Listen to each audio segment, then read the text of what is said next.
Next ನೀವು what is a python, ನೀವು python ಅಂದ್ರೆ ಏನಂತ ತಿಳ್ಕೊಬೇಕಾಗುತ್ತೆ. ಫಸ್ಟ್ ಇಂಟ್ರೊಡಕ್ಷನ್ ಹೇಳ್ತೀನಿ. Python is a high level extremely popular programming language known from its readability and simple syntax. It heavily used in engineering, data science and web development. ಅಂತಂದ್ರೆ ಇದು python ಅನ್ನೋದು ಒಂದು high level programming language, extremely popular programming language known from its readability and simple Sintex.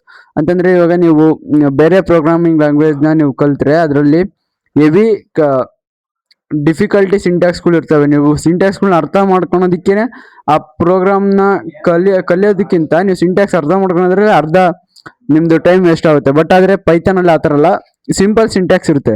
ಮತ್ತೆ ನೀವು ಯಾವುದೇ ಒಂದು code ಆಗಲಿ ಓದ್ಬೋದು, ಈಸಿಲಿ ಅರ್ಥ ಮಾಡ್ಕೋಬಹುದು. ಇದು ಈ ಥರ ಇದೆ, ಆ ಥರ ಇದೆ ಅಂತ ಅರ್ಥ ಮಾಡ್ಕೋಬಹುದು.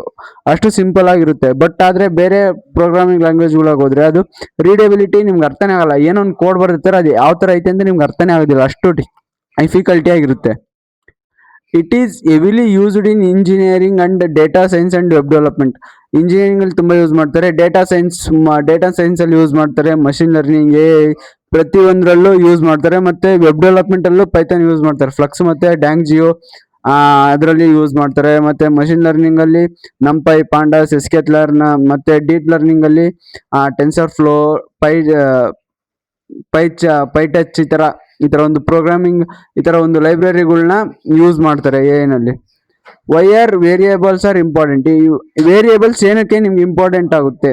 When writing a code you need a way to store, manipulate and track information. Without a way to store data in memory temporarily, application simply could not function.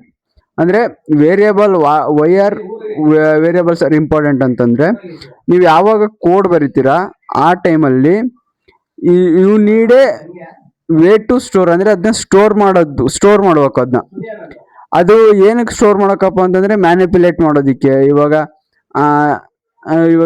ನಿಮಗೆ 2 ಫಂಕ್ಷನ್ ಕೊಟ್ಟಿರ್ತೀನಿ, A+B ಮಾಡ್ರಿ ಅಂತ ಕೊಟ್ಟಿರ್ತೀನಿ. ಆ ಟೈಮಲ್ಲಿ ನೀವು ಅದನ್ನ ಎ ಅನ್ನೋ ವ್ಯಾಲ್ಯೂನ ಸ್ಟೋರ್ ಮಾಡೋಕ್ಕಾಗಿರುತ್ತೆ, ಬಿ ಅನ್ನೋ ವ್ಯಾಲ್ಯೂನ ಸ್ಟೋರ್ ಮಾಡಬೇಕಾಗಿರುತ್ತೆ. ಅಂಡ್ ಟ್ರ್ಯಾಕಿಂಗ್ ಇನ್ಫಾರ್ಮೇಶನ್ ಟ್ರ್ಯಾಕ್ ಮಾಡೋದಕ್ಕೆ. Without a way to store data in temporarily, application simply could not function could not ಆಗಿ ಆಗೋದಿಲ್ಲ. ಇದು why variables are important.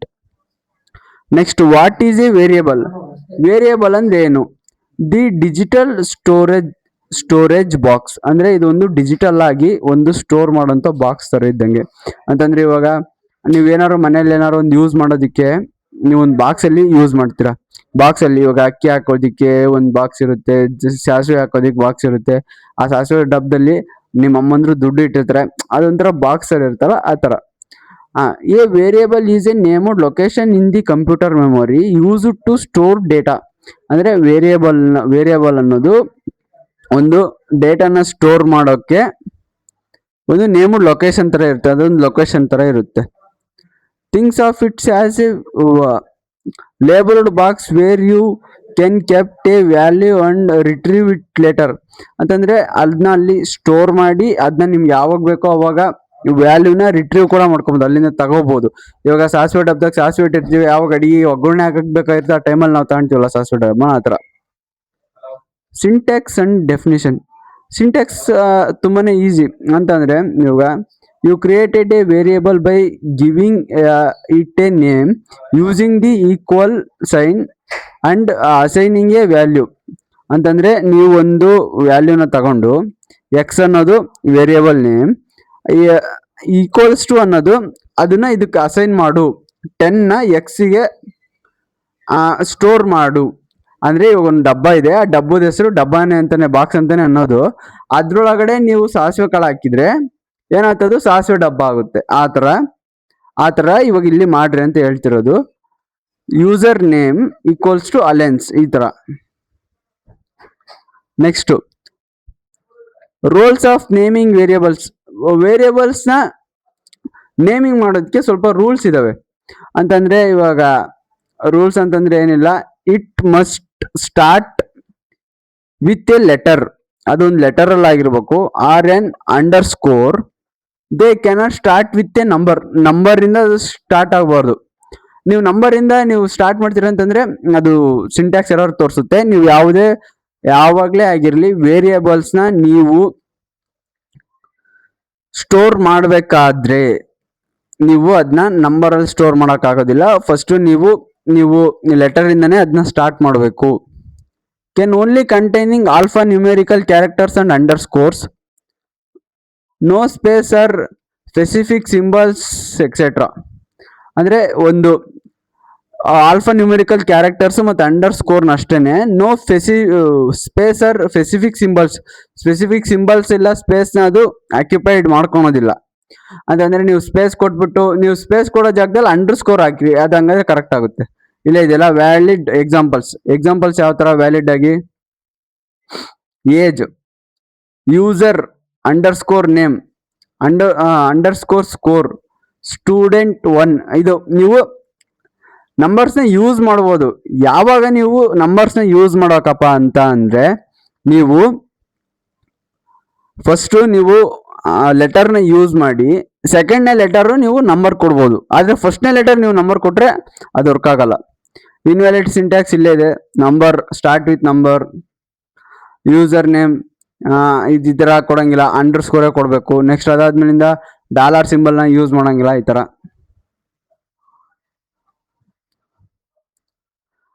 Core data types in Python.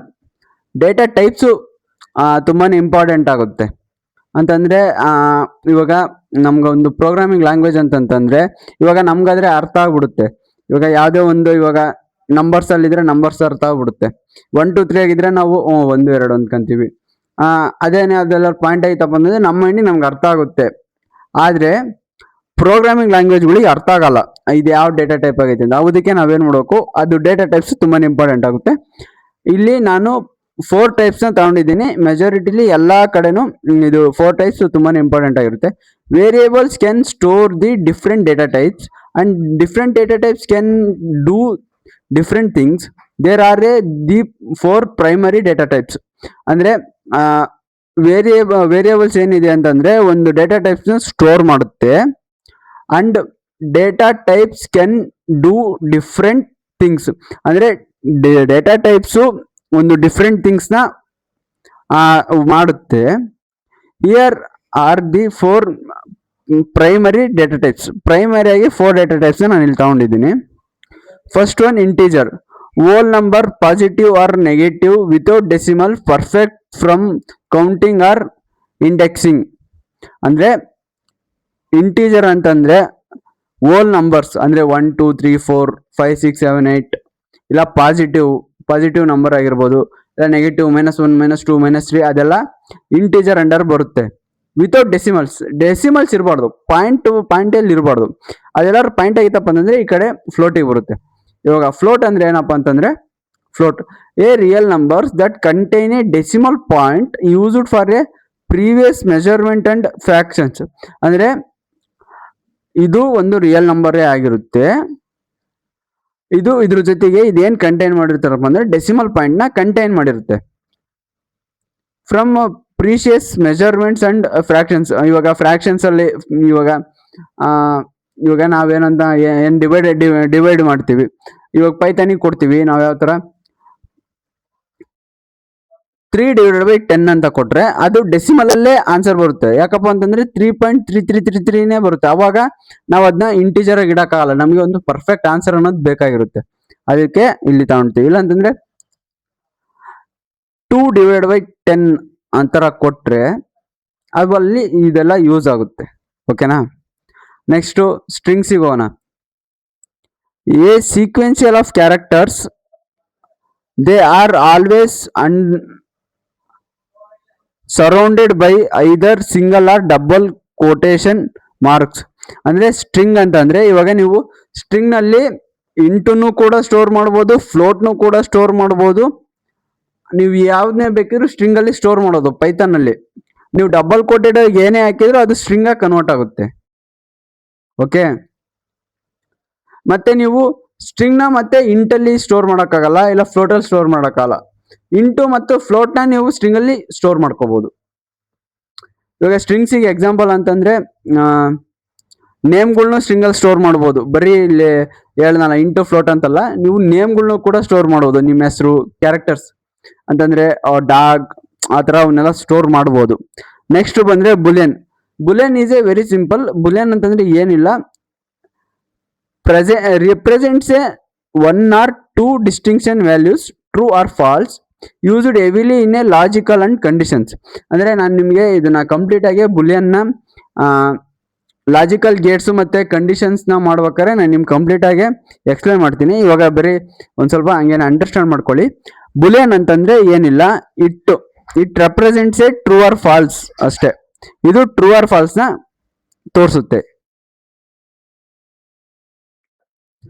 Examples of data types. Data ಟೈಪ್ಸಿಗೆ examples ಯಾವ ತರ ಅಂತಂದ್ರೆ ಇಲ್ಲೇ ತೋರಿಸ್ತೀನಿ ನೋಡ್ರಿ. ಇಂಟ್ ನಂಬರ್ ಇದೆಯಾ, age is equal to 21. Float decimal numbers. Pi value ಇದೆಯಲ್ಲ 3.14156 ಅಂದ್ರೆ ಪೈ ವ್ಯಾಲ್ಯೂ ಕೂಡ ಆ ಫ್ಲೋಟಿಗೆ ಎಕ್ಸಾಂಪಲ್ ಬರುತ್ತೆ. ಕ್ಯಾರೆಕ್ಟರ್, ಸ್ಟ್ರಿಂಗ್ ಇದೆಯಲ್ಲ ಅದು ಟೆಕ್ಸ್ಟ್ ಆರ್ ಕ್ಯಾರೆಕ್ಟರ್ಸಿಗೆ ಬರುತ್ತೆ. ಅದೇ ಹೇಳ್ದಲ್ಲ ನೇಮು, ನಮ್ಮ ನೇಮ್ ತಗೋಬಹುದು, ಡಾಗ್ ಆ ಥರ ಎಲ್ಲ ಹೇಳ್ದಲ್ಲ ಆ ಥರ. ಬುಲಿಯನ್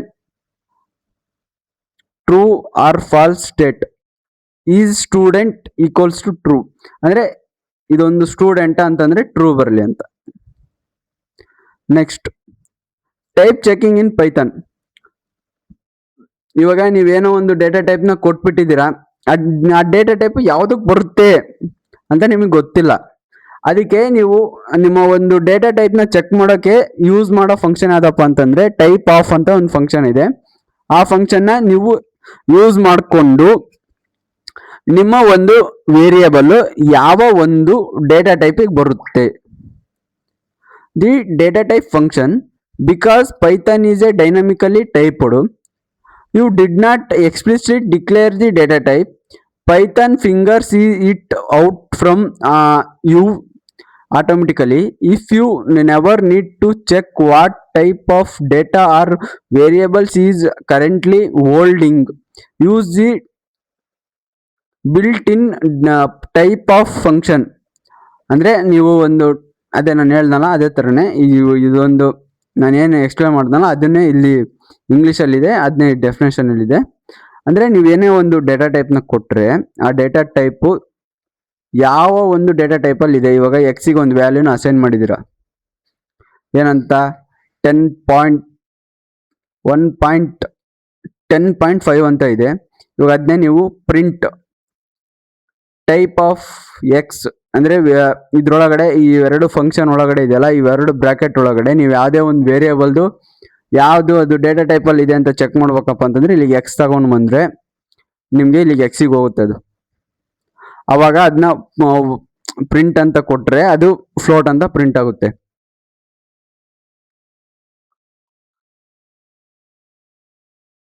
ಇದು ಒಂದು complete Python variables and data types video ಆಗಿರುತ್ತೆ.